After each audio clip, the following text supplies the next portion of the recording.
À la une de cette édition d'information, l'armée de l'air reçoit un nouvel aéronef. La cérémonie officielle de réception de l'avion de type CASA CN 235 était présidée ce 18 septembre 2013 à la base aérienne 101 de Yaoundé par le ministre délégué à la présidence chargé de la défense. Trafic des humains, le Nord-Ouest dote d'un comité pour lutter contre l'avancée du phénomène dans la région. Et puis à l'étranger, politique, Nicolas Sarkozy va annoncer sa candidature à la présidentielle ce mercredi soir sur TF1. Voilà pour les titres.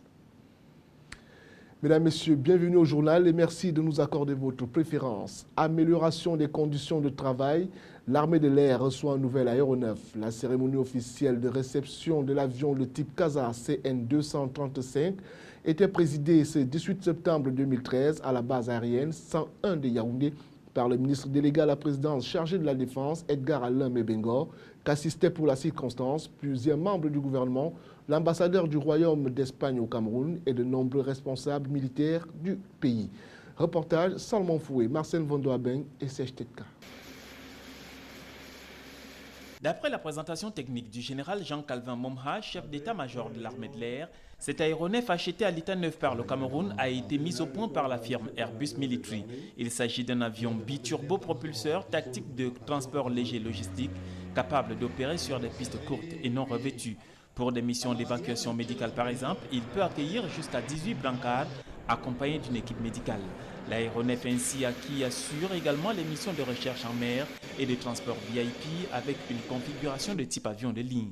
Sa charge utile maximum est de 6 tonnes et son acquisition est le fruit de la coopération entre le Cameroun et le Royaume d'Espagne.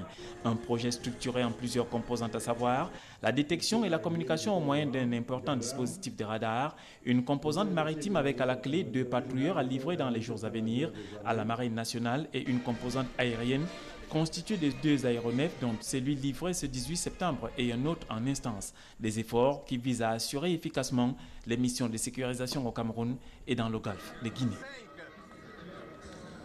Nous vous proposons à présent d'écouter le ministre délégué à la présidence chargé de la Défense, Edgar Alain Mebengor, est au micro de CAM News 24. Le Cameroun est un pays qui vit dans le calme. Le Cameroun est un pays stable. C'est une réalité qui est observable par tous ceux qui sont de bonne foi. Et l'armée camerounaise, c'est aussi, et vous en convenez avec moi, cette formidable montée en puissance logistique qui veut que tous les responsables de l'armée disposent d'un moyen confortable de mobilité. Le président de la République fait acquérir des équipements majeurs pour renforcer les capacités opérationnelles. Bref, je voudrais dire que le peuple camerounais est suffisamment mûr et mature pour ne pas se laisser distraire. Autre chose à présent, logements sociaux, la vente est ouverte. L'information découle du point de presse donné ce 18 septembre sur le site des chantiers d'Olembe par le ministre de l'Habitat et du Développement urbain, Jean-Claude Mbouenchou, qu'entouraient ses collègues du gouvernement et les directeurs généraux de la SIC, du Crédit foncier et de la Maïture, sans oublier le gouverneur de la région du Centre et le préfet d'Umfundi. À en croire le ministre Jean-Claude Mbouenchou, la commission ad hoc d'attribution mise en place déjà a reçu 1587 demandes d'acquisition des 10 logements, soit 299 à Yaoundé et 1288 à Douala sur les 1587 dossiers. Il y a 141 propositions d'achat. Aussi, 587 dossiers sont éligibles au crédit foncier, dont 6 à Yaoundé et 135 à Douala. De l'avis du ministre du Développement urbain, la commercialisation de ces logements témoins a pour objectif de mobiliser les fonds pour la poursuite de ce programme gouvernemental qui comprend la construction de 10 000 logements et l'aménagement de 50 000 parcelles de terrain constructibles. Voici à présent une attitude de Jean-Claude Mbouenchou au micro de CAM News 24. De manière générale, il y a lieu de souligner que la première phase de ce programme, financée totalement par l'État du Cameroun et qui a démarré dans les 2 grandes métropoles que sont Yaoundé et Douala, 38,8 milliards pour un taux d'exécution global aujourd'hui de 60%. Le financement total mobilisé par l'État à travers le Crédit foncier du Cameroun est de 28 milliards. Nous avons mis sur pied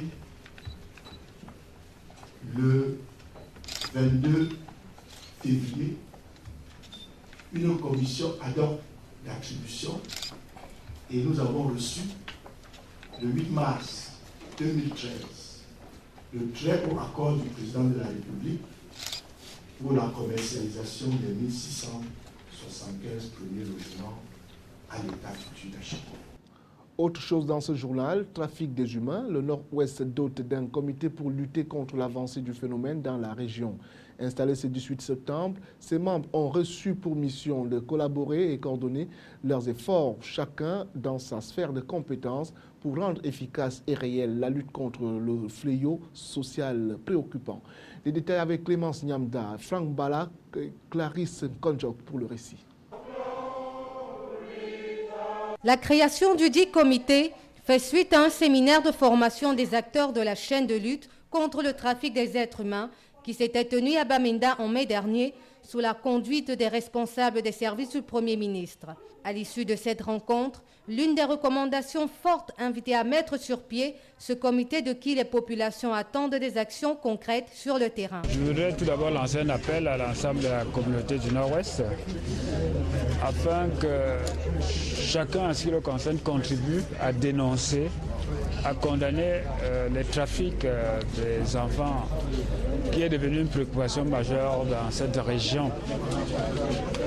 La responsabilité majeure étant celle de la commission que nous venons d'installer, qui a la lourde responsabilité de mobiliser cette communauté afin de l'entretenir dans cette bataille. Connu sous le nom de Task Force, ce comité constitué de magistrats, de travailleurs sociaux, des membres des ONG de défense des droits de l'homme et d'officiers de police judiciaire a donc du pain sur la planche pour ce qui est d'éradiquer le trafic des personnes dans le Nord-Ouest. La région du Nord-Ouest est donc pionnière dans ce projet qui s'étendra les prochains mois dans les 9 autres régions du Cameroun. Le choix de celle-ci se justifiant par le simple fait que la plupart des personnes ou d'enfants victimes de trafic sont originaires de cette partie du pays. Leur travail, c'est d'identifier les victimes et les éventuels trafiquants, identifier les lieux où cela se fait, parce que très souvent, ce n'est pas toujours évident d'identifier une situation de trafic d'êtres humains. Une fois que le travail d'identification a été fait, de collaborer en acheminant acquis de droit les informations nécessaires afin que des enquêtes puissent être ouvertes, que les mises en cause, les éventuels coupables puissent être traînés devant la justice, qu'ils soient poursuivis et éventuellement condamnés. En même temps, il faut contribuer, voilà le rôle principal des acteurs sociaux, contribuer au processus de resocialisation des victimes.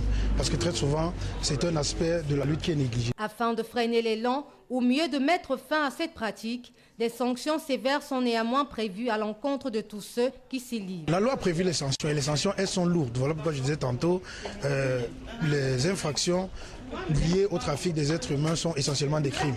Lorsqu'on regarde la nomenclature des infractions dans notre code pénal, les crimes sont les infractions les plus sévèrement punies. Les sanctions sont des peines d'emprisonnement qui peuvent aller jusqu'à emprisonnement à vie. Donc il ne reste plus qu'aux 20 membres de ce comité, avec à sa tête Florence Sawazom, juge administrative, de jouer pleinement leur rôle afin de lutter efficacement contre le trafic des personnes dans la région. Dans la capitale économique, les associations, les syndicats des mototaxis appellent à une participation réglementée et organisée afin d'éviter les dérapages et les débordements de tout genre lors des caravanes. Les responsables de cette plateforme syndicale l'ont fait savoir ce 17 septembre au cours d'un point de presse à Douala. Approchés par les leaders politiques, ils veulent apporter une contribution citoyenne à l'activité politique de l'heure, raison pour laquelle ils émettent le vœu de travailler avec les mototaximens responsables retenus pour des caravanes de campagne. Écoutons à ce sujet l'un des responsables au micro de Benoît Ndogmo. Lors des campagnes politiques, les mototaxis sont victimes de plusieurs événements. Et je voudrais faire comprendre les acteurs politiques que les mototaxis sont organisés une fois de plus dans le département du Vouri pour mettre la sécurité et la paix.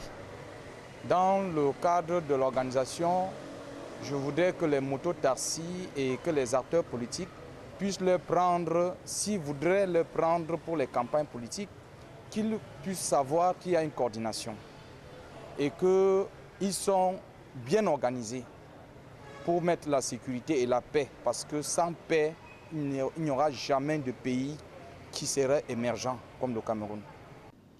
À l'étranger politique, Nicolas Sarkozy s'apprête à annoncer sa candidature à la présidentielle ce mercredi soir sur TF1. Et puis en Iran, Téhéran annonce des avancées dans son programme nucléaire et se dit prêt à reprendre les négociations avec les grandes puissances. Le résumé de cette actualité, c'est avec la rédaction de CamNews 24.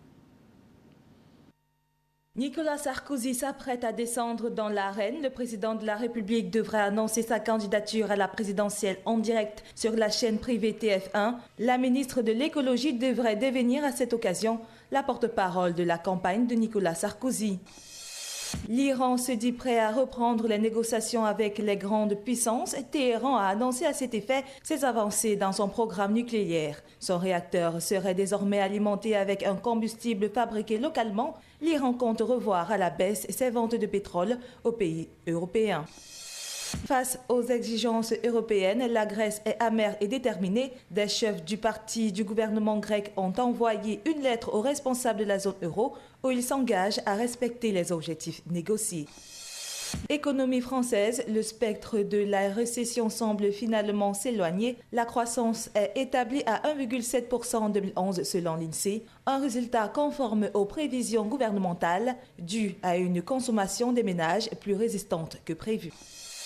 Il n'y a pas eu de déportation homosexuelle en France. Des propos qui vont valoir l'exclusion pour Christian Van Est du parti de l'UMP. Le député a maintenu toutefois ses affirmations tout en regrettant que le parti présidentiel accepte de subir l'influence du lobby gay. Législatives et municipales du 30 septembre prochain, les formations politiques donnent le ton. Et carnet électoral, votre émission suit la cadence. Retrouvez à 20h30 Constant Écollet et son équipe pour une livraison exclusive de l'actualité autour de la campagne électorale. C'est donc un rendez-vous à ne pas manquer, à ne manquer sous aucun prétexte. C'est avec cette note que nous fermons ce journal. Mais avant de nous quitter, le rappel des titres. L'armée de l'air reçoit donc un nouvel aéronef. La cérémonie officielle de réception de l'avion de type CASA CN235 était présidée ce 18 septembre 2013 à la base aérienne 101 de Yaoundé par le ministre délégué à la présidence chargé de la Défense. Et puis à l'étranger politique, Nicolas Sarkozy s'apprête à annoncer sa candidature à la présidentielle ce mercredi soir. C'est la fin du journal. Les programmes de CamNews 24 se poursuivent.